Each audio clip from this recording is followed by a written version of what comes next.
Jumpa kembali teman-teman di MDT Journey Inspiration of Life.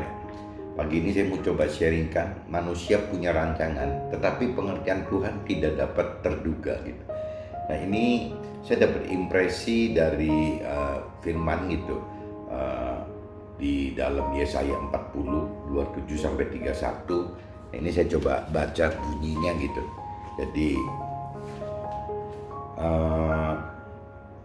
mengapakah engkau berkata demikian dan berkata begini, hidupku tersembunyi dari Tuhan dan hakku tidak diperhatikan Allahku.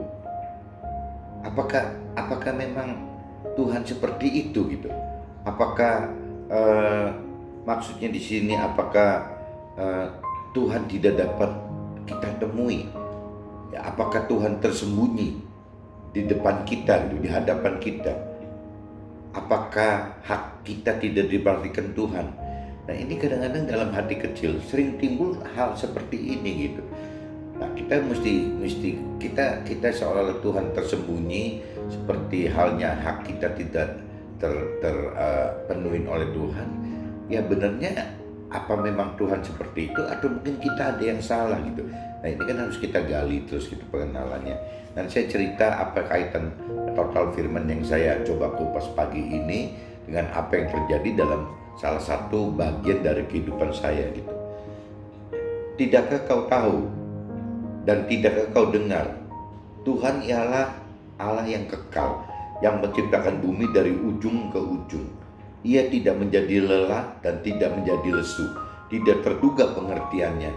Jadi diingatkan di sini dalam firman ini bahwa Tuhan itu Allah yang kekal gitu. Dan Tuhan itu yang menciptakan bumi dari ujung ke ujung dan semua isinya, ya termasuk kita gitu.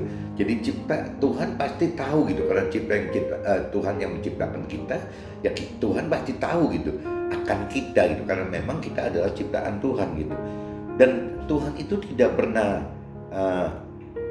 pernah lelah dan juga tidak pernah lesu gitu. Jadi Tuhan itu ya selalu kuat, segar gitu. Ya dan penuh semangat terus gitu. Dan tidak terduga pengertiannya. Nah, ini yang paling penting. Jadi kadang-kadang kenapa Tuhan lakukan ini, lakukan itu terhadap kita? Karena pengertiannya memang tidak bisa kita duga gitu. Memang tidak terjangkau. Pola pikir Tuhan itu kan total gitu. Jadi semua gitu. Jadi dari kejadian di dunia sampai dengan nanti sampai di alam akhirat yang kekal gitu.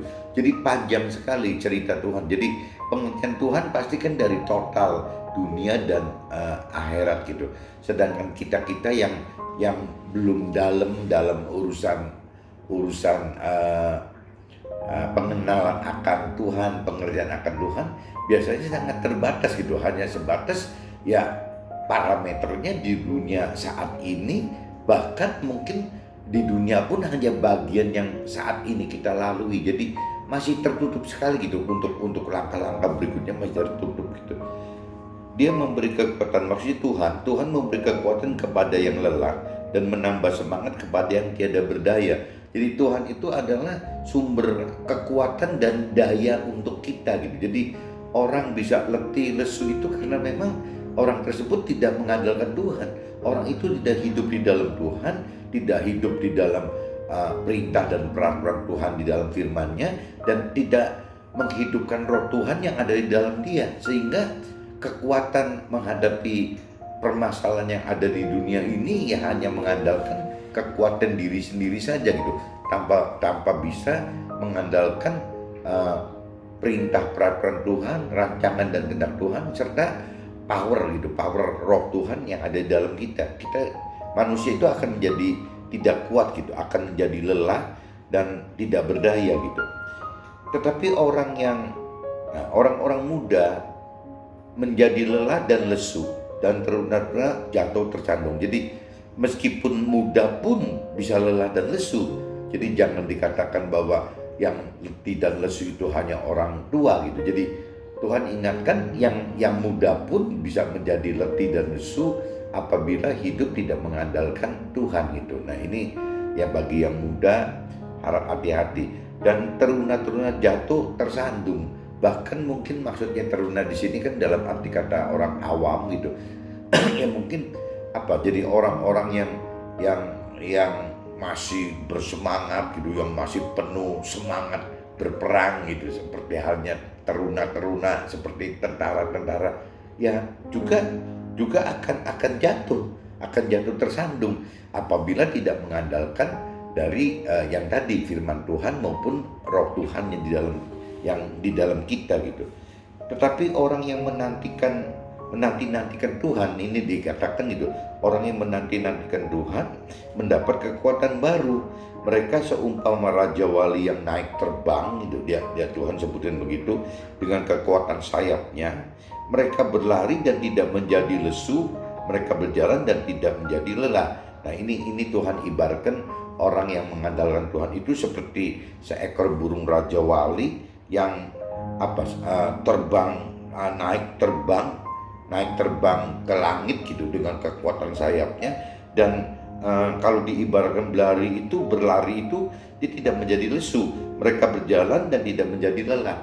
Nah maksud Tuhan, apabila kita hidup mengandalkan Tuhan, maka kekuatan kita tidak mudah lesu, tidak mudah lesu dan lelah gitu. Jadi ya kita harus memang mengandalkan Tuhan dalam hidup ini gitu. Nah proses iman itu kan tidak cuma sekejap saat ini. Proses iman itu kan akan berlanjut berkelanjutan terus gitu, sampai kita meninggal dunia pun proses iman itu tetap masih terjadi. Sehingga kalau seandainya kita tidak mengandalkan Tuhan, ya mungkin waktu muda kita masih bisa lewati, waktu kita remaja masih bisa, waktu kita dewasa masih bisa, bagaimana waktu tua gitu. Karena proses Tuhan itu kan terus dari mulai lahir sampai meninggal itu kan tidak pernah berhenti. Nah Tuhan sediakan kekuatan itu melalui Roh Tuhan dan firman Tuhan inilah jaminan bahwa kita akan mampu dan kuat melewati semua masalah yang ada gitu. Nah dasar impresi firman pagi ini di Yesaya 40 27 sampai 31 gitu, pasal 40 dan ayat 27 31. Apa yang saya alami di dalam sebagian hidup saya gitu. Jadi pengertian saya waktu itu, saya dapat impresi akan firman ini dari seolah-olah saya berpikir manusia punya rancangan dan kehendak, tetapi pengertian Tuhan tidak terduga gitu. Ada saat kita tergerak untuk bergerak, tetapi Tuhan tunda karena Tuhan ingin keselamatan sebagai prioritas dibanding kesuksesan duniawi. Jadi maksudnya kadang-kadang kalau kita hitung gitu, kita urai detail gitu, sepertinya ini waktunya loh untuk kita bergerak gitu, kita menyerang atau bagaimana gitu. Nah tapi Tuhan kadang-kadang tunda gitu. Jadi meskipun situasi kondisi itu sangat memungkinkan, kalau kita memang taat kepada Tuhan gitu, takut kepada Tuhan, tetap aja kita nggak bisa katakan bahwa situasi kondisi yang kita anggap tidak bermasalah itu kita tidak perlu tanya Tuhan, kita langsung fight, maju saja gitu. Nah kalau orang yang taat dan takut Tuhan, kadang-kadang kita tidak melihat sikon seperti itu. Jadi kita nggak melihat karena sikon ini aman dan lancar sehingga kita bisa maju gitu. Tapi kalau sikonnya misalnya tidak memungkinkan, berantakan gitu, belum siap untuk berperang, ya kita nggak berperang. Tapi pola Tuhan kan berbeda gitu. Jadi meskipun kondisinya tidak sempurna gitu, tidak siap gitu, kalau memang Tuhan menghendaki kita berperang, ya kita berperang gitu. Meskipun kita tidak punya apa-apa, ya kita berperang saja gitu. Nah adapun kalau kondisinya semua sudah full manage gitu, semua udah beres semua, tapi Tuhan bisa juga tunda gitu, jangan fight sekarang.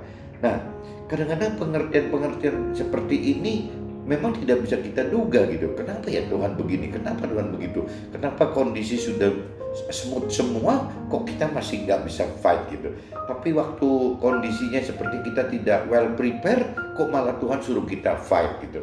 Nah ini pengertian Tuhan tidak terduga. Kita akan bisa bukan menduga, jadi kita akan bisa satu saat mengerti gitu bahwa Kenapa waktu itu Tuhan duga, kenapa begini begitu. Siapa yang contoh paling gampang misalnya kondisi COVID gitu tahun 2020 ini gitu. Siapa sih yang menyangka tahun 2020 akan mengalami hal seperti ini, bahkan bisa lebih gawat seperti daripada 1998 krisis moneter yang waktu itu hanya untuk lokal domestik Indonesia aja. Kalau sekarang pandemi COVID ini kan krisisnya sudah internasional gitu, udah global kemana-mana gitu. Harusnya ini lebih gawat daripada krisis 1998 itu, krisis moneter di Indonesia itu gitu. Nah, waktu kita bicara mundur 1 tahun lalu, 2 tahun lalu, berarti 2019 atau 2018, kita anggap waktu itu tidak ada COVID. Ya waktu itu bisa saja kita mau melangkah sesuatu yang baru gitu untuk berjuang lebih gitu, untuk membuktikan bahwa kita punya capability lebih, kita punya kemampuan lebih. Tapi kalau lihat COVID sekarang ya jadi begini. Nah, waktu kita mau fight 2018 itu gitu, sekarang baru terjawab kenapa Tuhan kok harus tunda gitu. Kenapa kita harus tunda rencana kita di tahun 2018 itu tidak boleh bergerak. Ya karena Tuhan tahu bahwa tahun 2020 akan terjadi pandemi COVID seperti ini. Nah kalau waktu itu kita gerak di 2018, kita makin hancur lagi gitu.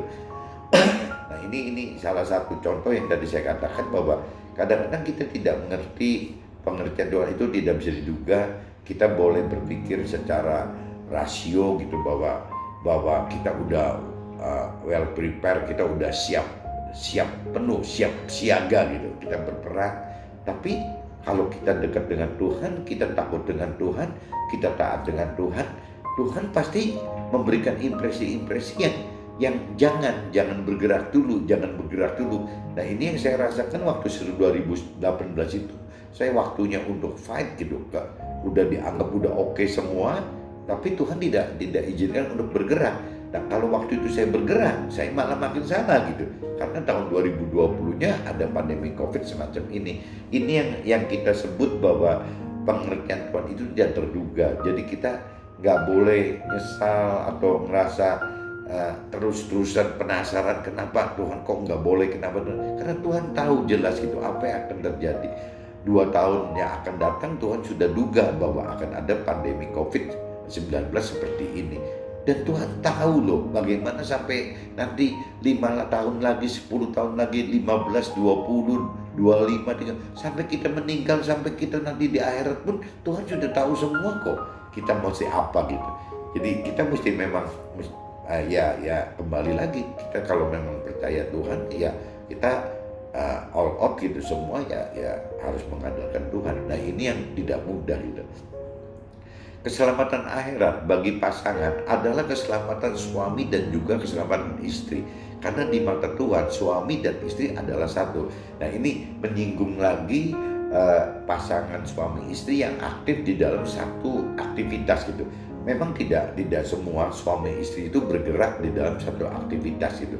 Biasanya kan ada yang bapak ibu rumah tangga, bapaknya yang kerja, atau bapak rumah tangga, ibunya yang kerja gitu. Itu sama aja, bagi Tuhan sama saja. Tapi juga ada yang dua-duanya ikut aktif gitu.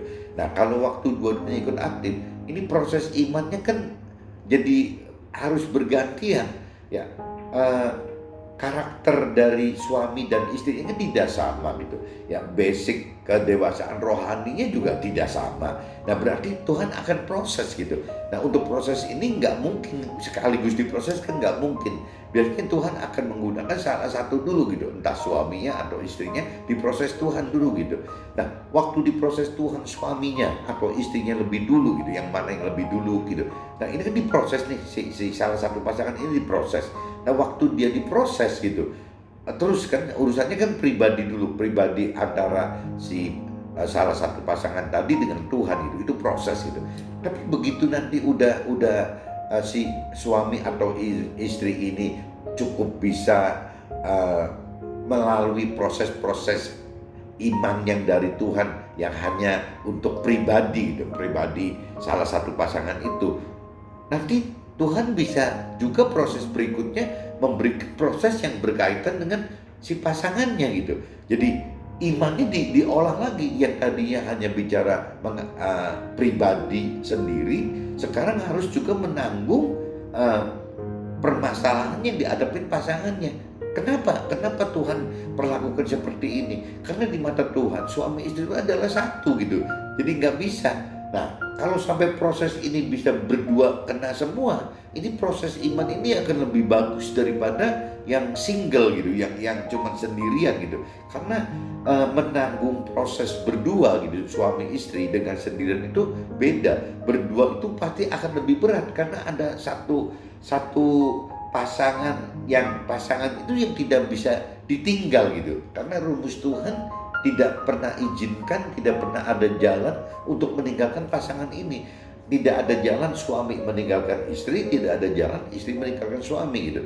Jadi harus satu paket kan. Nah, waktu satu paket ini lebih susah untuk sama aja mungkin kalau bicara mesin mobil atau motor gitu.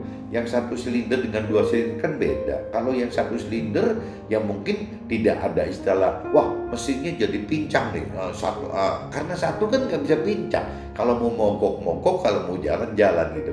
Tapi begitu dua silinder ini udah beda lagi. Karena ada dua tuas yang bergerak, tuas mesin yang bergerak gitu.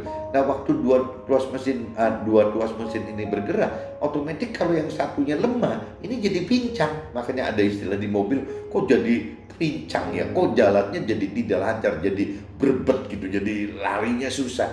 Nah, pasangan suami istri itu seperti itu gitu, ibarat mesin motor atau mobil yang dua silinder. Jadi Tuhan harus atur dua-duanya sama gitu. Nah, cuman kan untuk bisa atur begini kan otomatis satu-satu diberesinnya.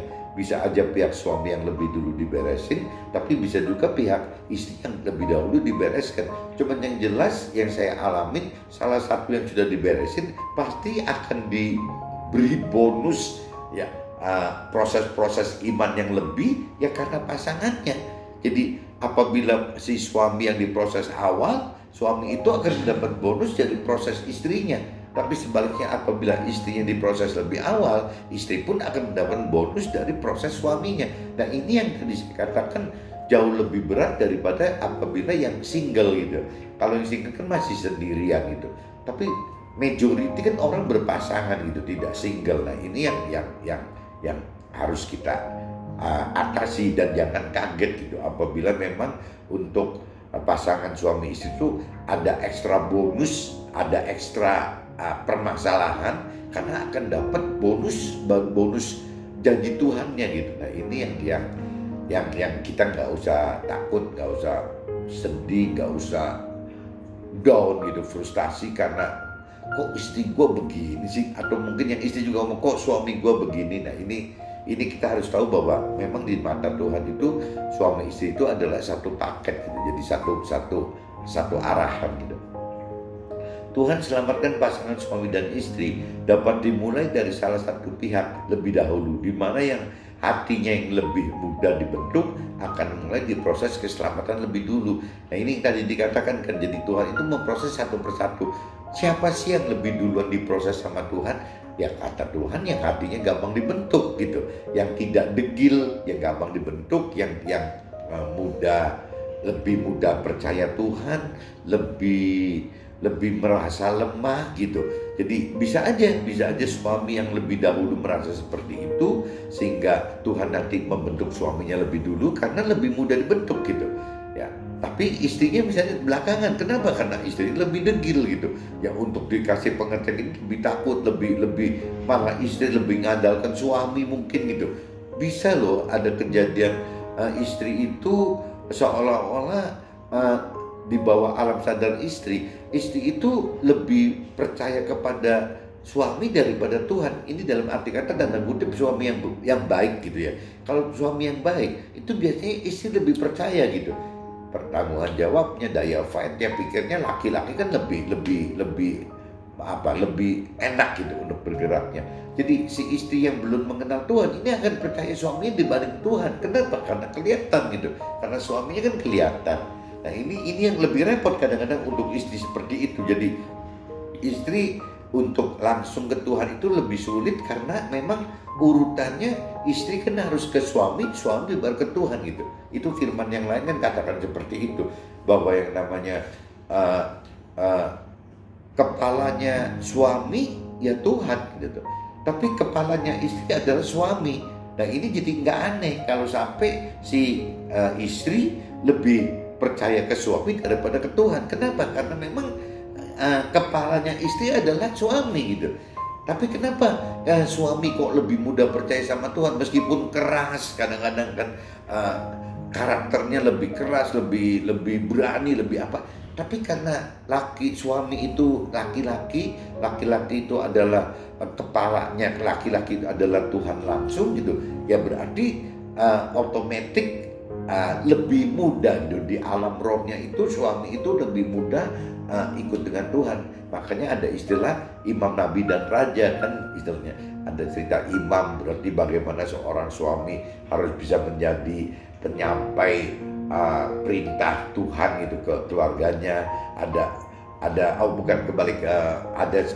fungsi nabi yang berarti bagaimana menyampaikan perintah Tuhan ke keluarganya, tapi ada fungsi imam yang bagaimana menyampaikan keinginan keluarga kepada Tuhan gitu.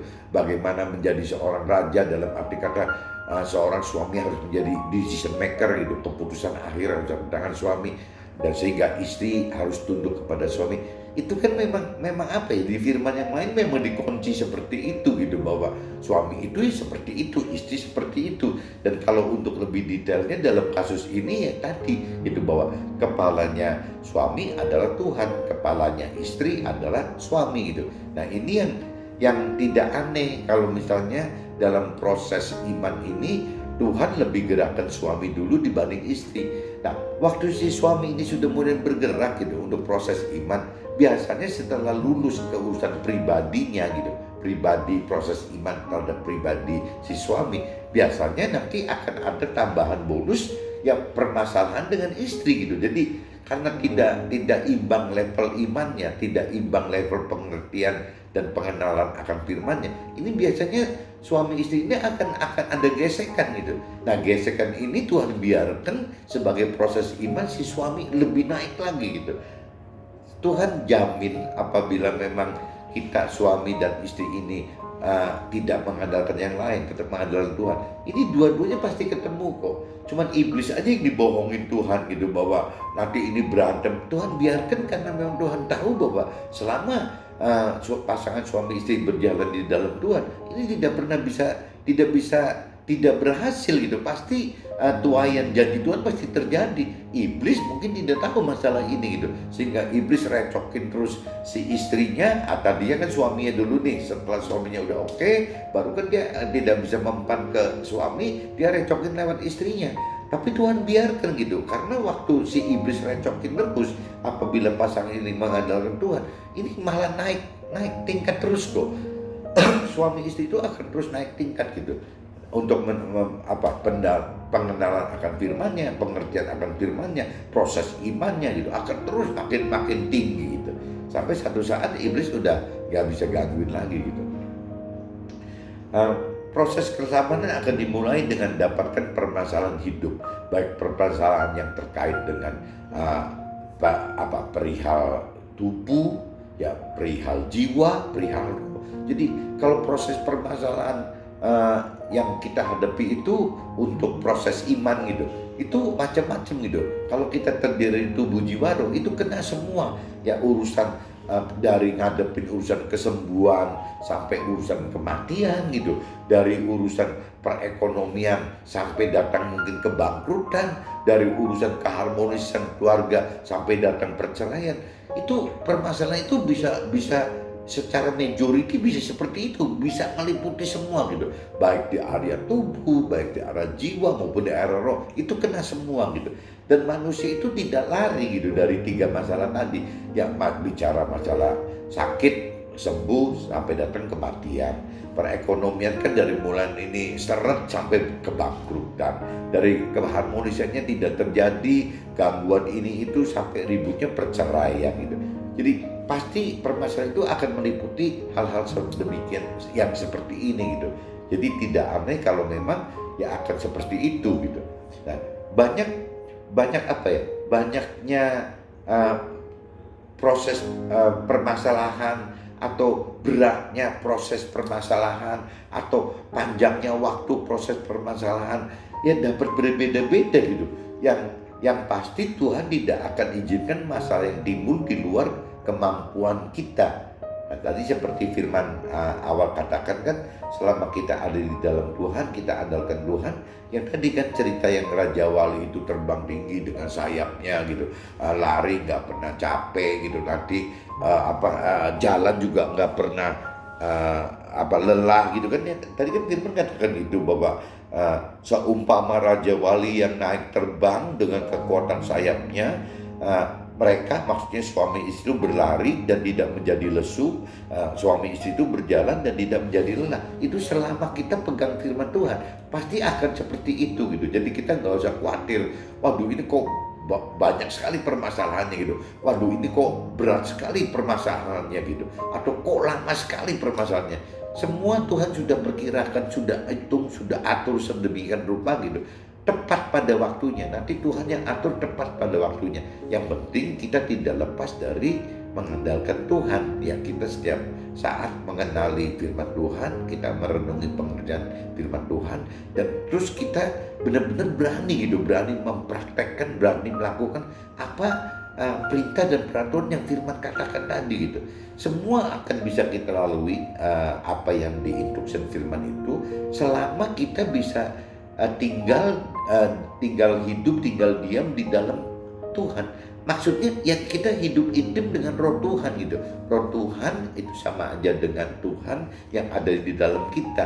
Roh Tuhan yang ditaruh di dalam kita gitu, sehingga ada roh Tuhan di dalam kita. Jadi selama kita mengenal firman dan roh Tuhan, ini tidak ada gitu kekuatan lain yang bisa menyingkirkan kita, bisa menggagalkan kita.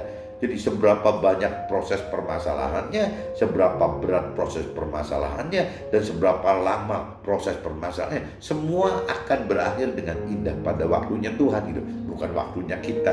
Nah, cuman memang karena kitanya belum all out ke Tuhan, ya kadang-kadang kita jadi akhirnya ragu sendiri. Nah, waktu ragu ini timbulkan kesangsian gitu, jadi kekhawatiran bagaimana ngadapin dunia, atau bisa juga keganggu karena apa? Karena rancangan-rancangannya masih munafik di hadapan Tuhan. Kita masih mengharapkan rancangan-rancangan untuk yang bagaimana secara duniawi kita bisa jadi makmur, sukses gitu. Mungkin kita masih ada itu.